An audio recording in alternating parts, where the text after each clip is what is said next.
It's not in the face! Thank you.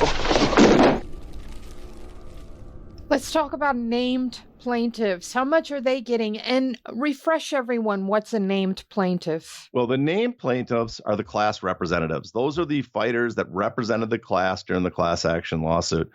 That would be for the Lee class, it'd be Kung Lee, Nate Corey, John Fitch, Brandon Vera, Kyle Kingsbury, Javier Vasquez.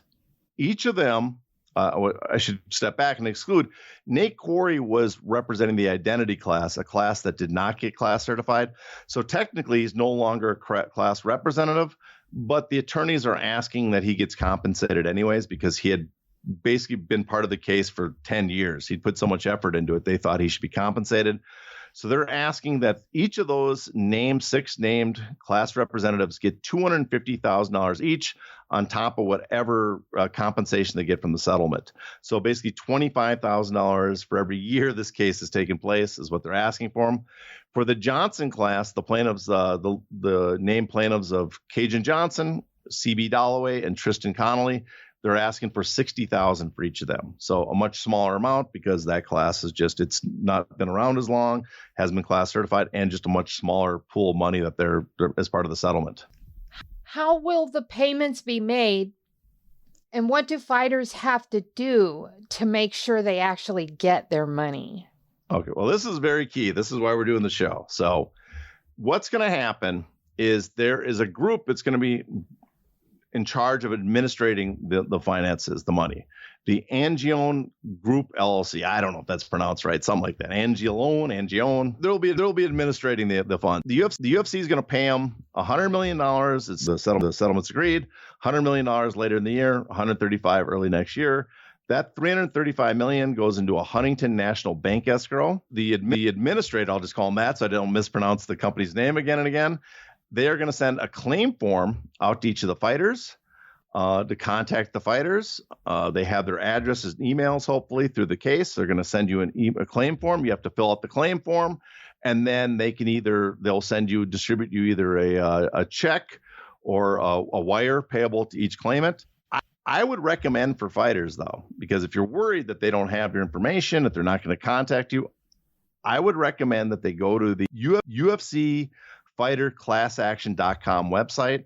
There's a link there that you can give them your email information and contact information, and that way they can contact you. That way you can make sure they have it. I would recommend people do that. They also have a number, 866-955-5564 that you can contact them. I would wait, though, for you to contact them directly until the settlement's been approved.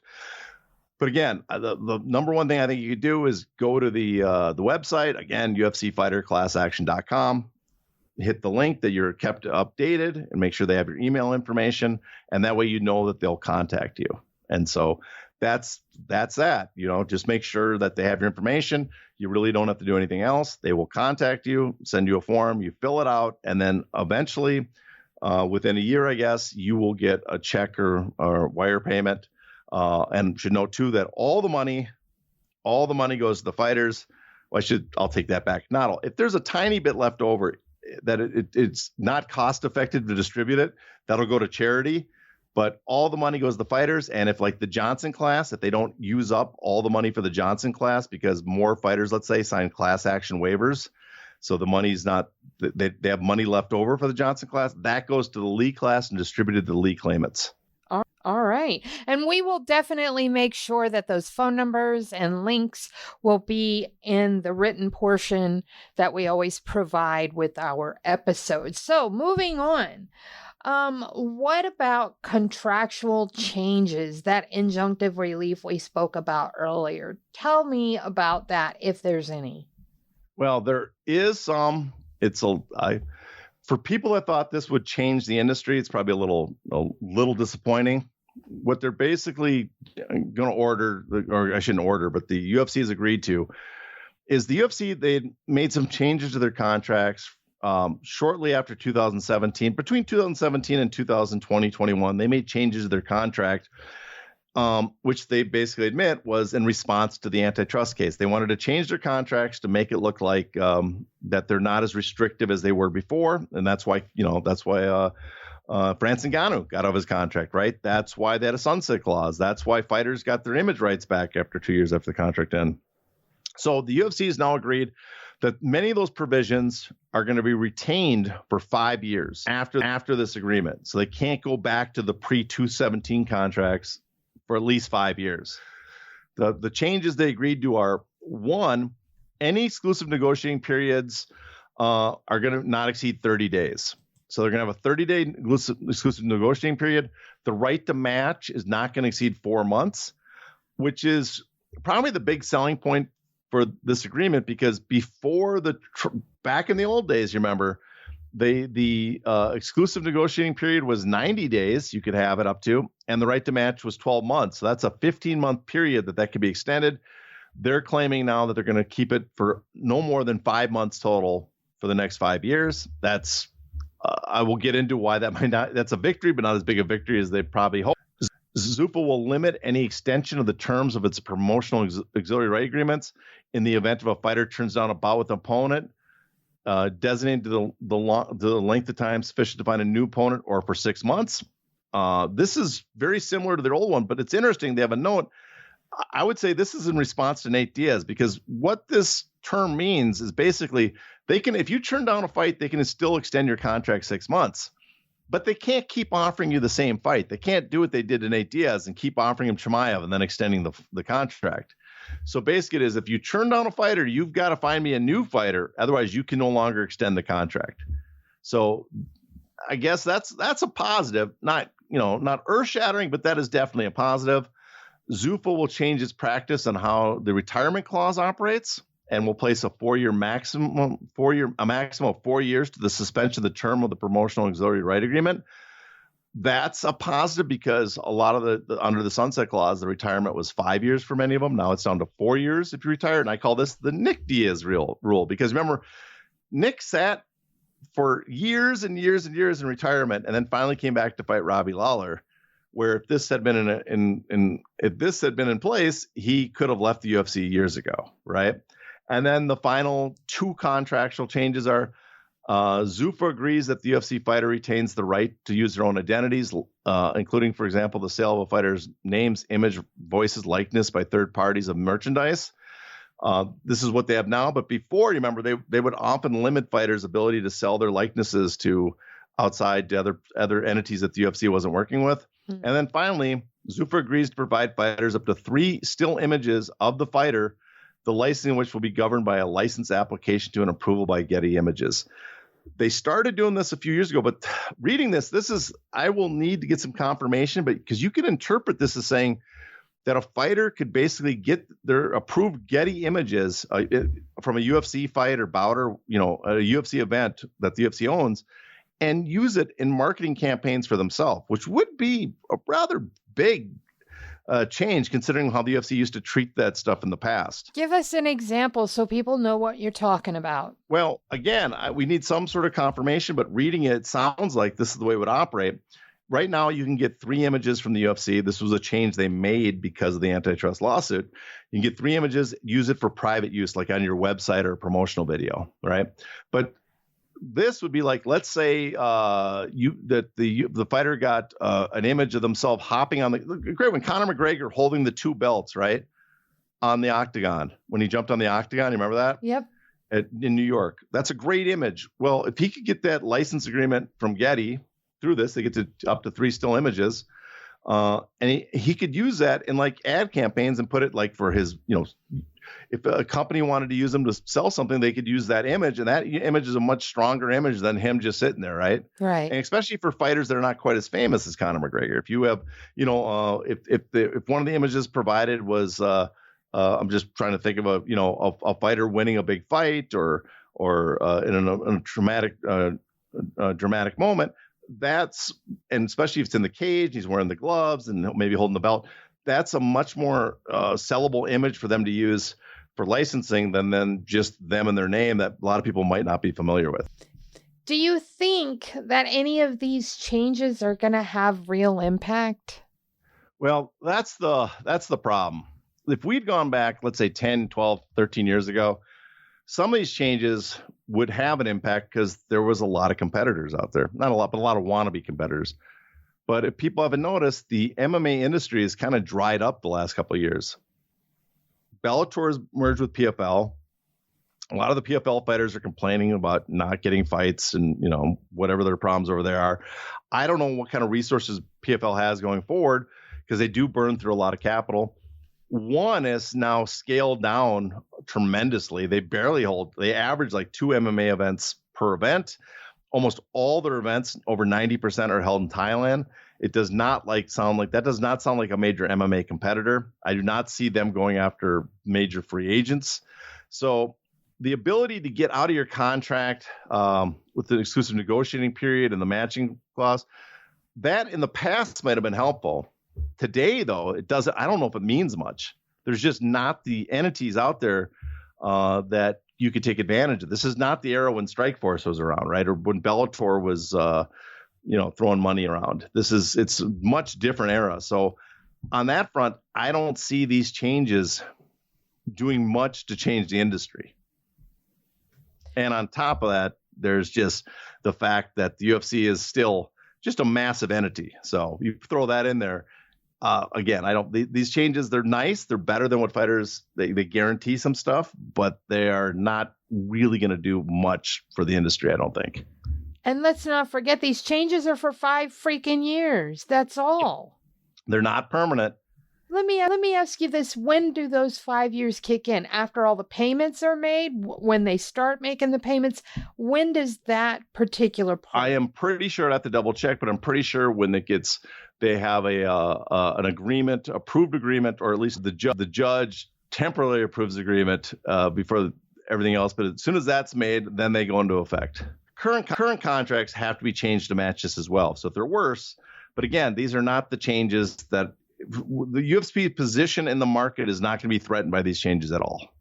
Now, I noticed something was missing, something big, and that's the sunset clause. Why was this not included here? Well, we can only guess, but that's the big one. I mean, there is a retirement clause for 4 years, but that's helpful. But the sunset clause is what let Francis Ngannou leave. The sunset clause is obviously the UFC got nervous about it because they started unwinding it in recent years. That's the one thing that I wouldn't say it'd make a dramatic change to the industry or even a big change, because the UFC, again, is basically the only real entity in the space anymore.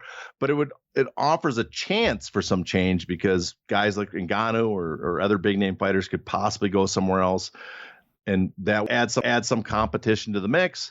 But it's not included, and I can only guess is because the plaintiffs didn't have the leverage to force the UFC to include it, and the UFC had no interest in including it because that's the one thing that could kind of impact the industry.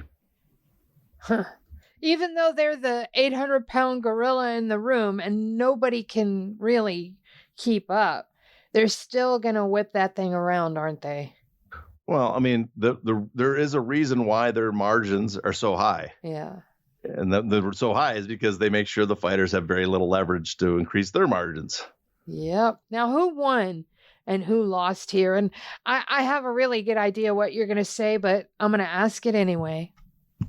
Well, truthfully, in some ways, I mean, everybody's obviously, and I know the plaintiffs themselves are probably grossly disappointed with the outcome. But in many ways, the plaintiffs, you can't say it was a loss because, they have a quote from Professor Eric Posner, who observed, and this is kind of important, is the Lee action is the first labor-sided claim under Section 2 of the Sherman Act ever to survive summary judgment, reach class certification, or even survive a motion to dismiss. So no case like this has ever gotten this far. This has set precedent which other cases can follow.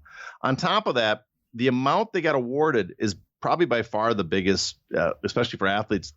In fact, it has to be because no one else had got this far. Section 2 labor-sided issue, right? Awarded in damages. The amount awarded, $335 million, is by many accounts would be beats the Major League Baseball collusion payments, not all together, but one of the years. So it represents a very large sum of money. So on that side, you could say the fighters won. They won something. but it's a gross disappointment compared to what they were shooting for, because the whole the original plan for this, and I shouldn't say the plan for all the attorneys, for a lot of the attorneys, this is their job. And so they're out here to win and make money, and they did. But for the person that launched this, Rob Macy and the fighters, the original intent was, we are going to file a class action antitrust case with damages, the damages to compensate the fighters for the damages they suffered. We will force injunctive relief on the UFC. In other words, make them change their contracts and behavior. And if they don't, we will just file another lawsuit right immediately afterwards and keep doing that and keep winning money from them until they change their behavior. Well, because of the arbitration agreement, they basically lost a chance to get real injunctive relief, so they can't get contractual changes. They lost the right. They lost the Johnson case, so that the damages were more limited. They lost their leverage. They couldn't ask for as much. They probably couldn't negotiate as much damages. They easily could have negotiated more damages in the past. And then on top of that, they also can't sue in the future because everybody signed class action waivers now, so it eliminates the future possibility. So on that side, the UFC is not the UFC, but the plaintiffs are going to be very disappointed, and people from the outside that were hoping this would lead to change. From the UFC side, I mean, they did lose money. $335 million is nothing to sniff at. But compared to what the threat of this case was, this is a tremendous victory for them because it eliminates this threat forever in the future. And the amount that they had to pay out, while large, was not the earth-shattering amount that the potentially could have been.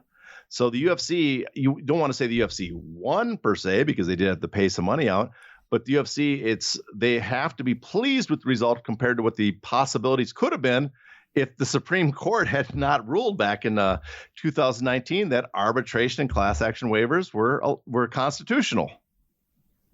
Yikes. So Yep. basically, law has to change before they change.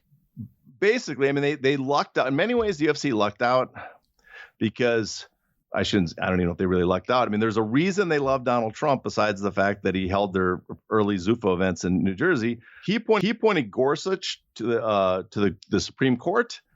Gorsuch was the deciding vote that ruled that the class action waivers could no longer were constitutional, as well as arbitration agreements. And because of that, it basically eliminated the future threat of this to the UFC. It also put a split in the class. And so you had a Johnson class, so it eliminated the possibility of injunctive relief. So that one action by the Supreme Court, all because Donald Trump got to appoint a justice, drastically changed the leverage that the plaintiffs had and drastically changed what they were capable of doing through antitrust.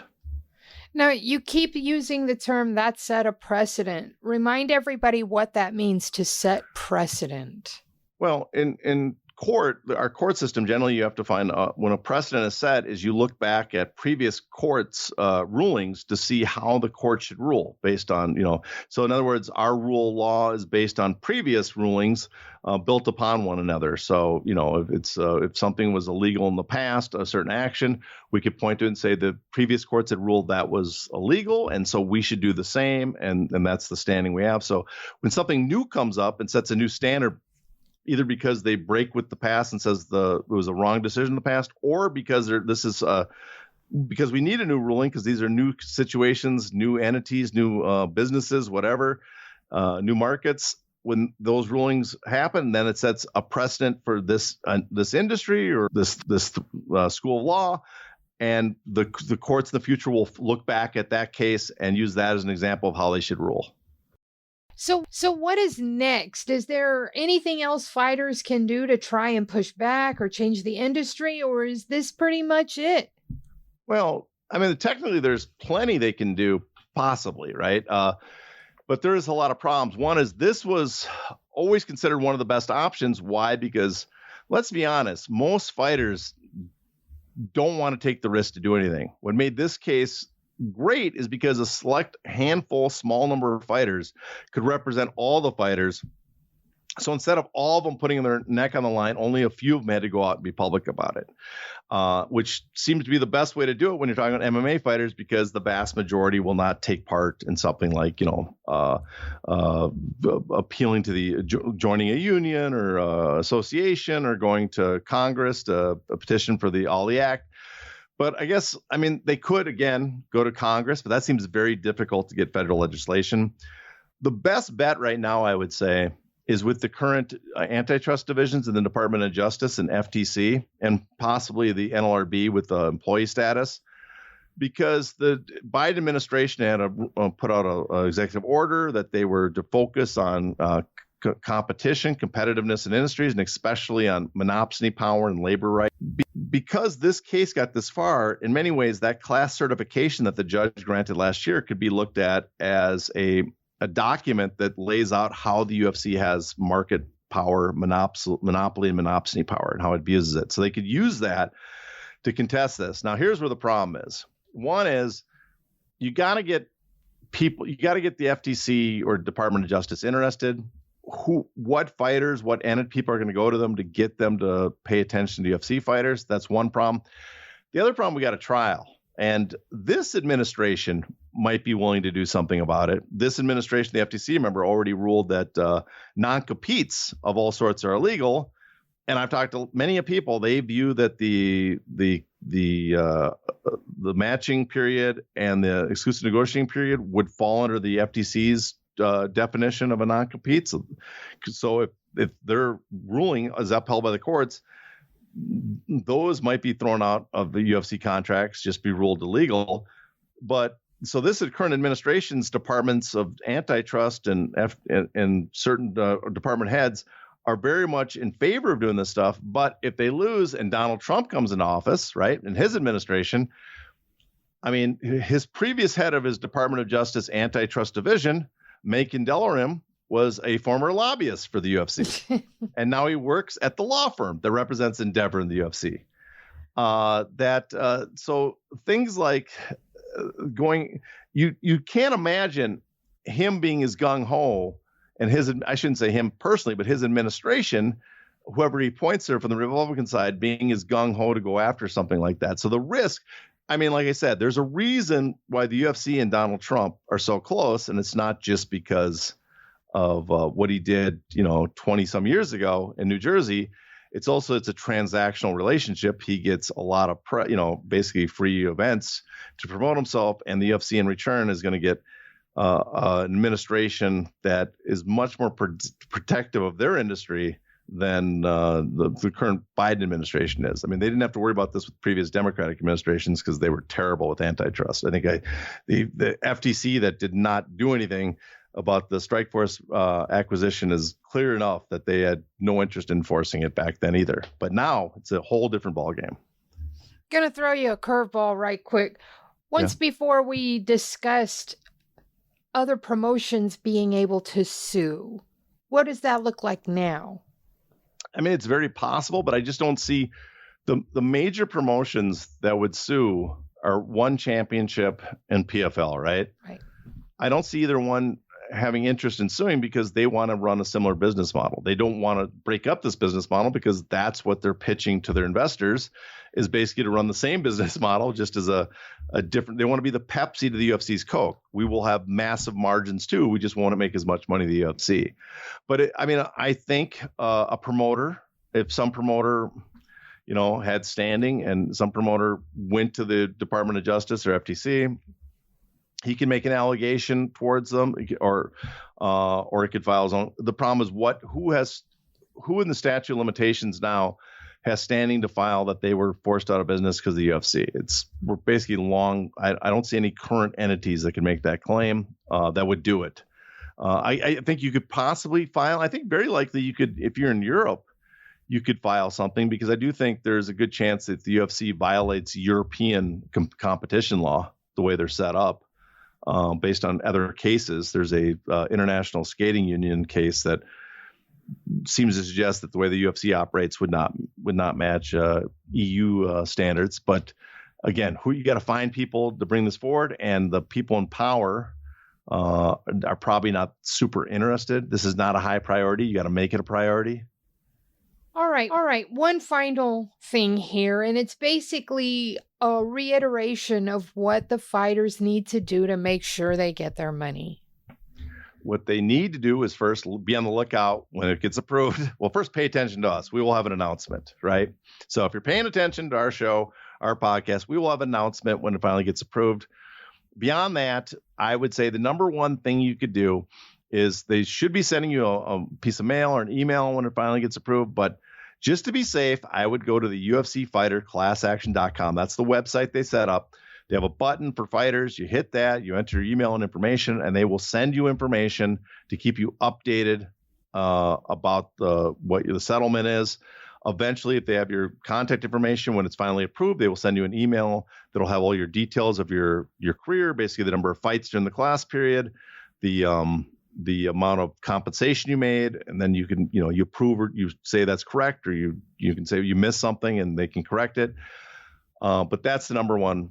And also, I should point out too, I didn't say this in the show.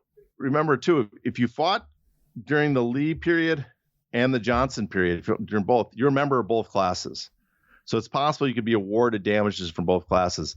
And if you signed the class action waiver, because the Lee class was already underway and already as a case, that class action waiver does not apply to the Lee class. So you will, if you fought back then, but you signed a waiver during the Johnson period, yes, you only get $5,000 for the Johnson period. But during the Lee period, you will get your full compensation as laid out in the formula we said earlier. One last question that just occurred to me. What about fighters that have passed on, dead fighters like Elias Theodorou? I'm not sure, but I think it would go to their next of kin. I would have to. I don't want to say for sure, but I imagine if he has a next of kin, and especially if he had any legal preparation to have all this money go to this next of kin, it would go to them. If not, if there is not a next of kin set up, I imagine the money would probably go back in the pool and be split amongst the remaining fighters. Okay, all right. Well, that about wraps it up, folks. This obviously has been split into two pieces, but they're both free. And you guys, we will be dropping things occasionally like this. Just keep an eye out. But do continue to subscribe because you ensure that we can keep dedicating the time to do these things for you guys. Right now, what I want you to do is I want you to follow John on Twitter. He is at HeyNotTheFace.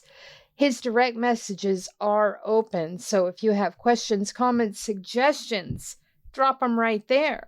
I am Crooklyn MMA on Twitter. Same applies. My direct messages are open. If you send me anything pertinent to this show, I will make sure it gets to John.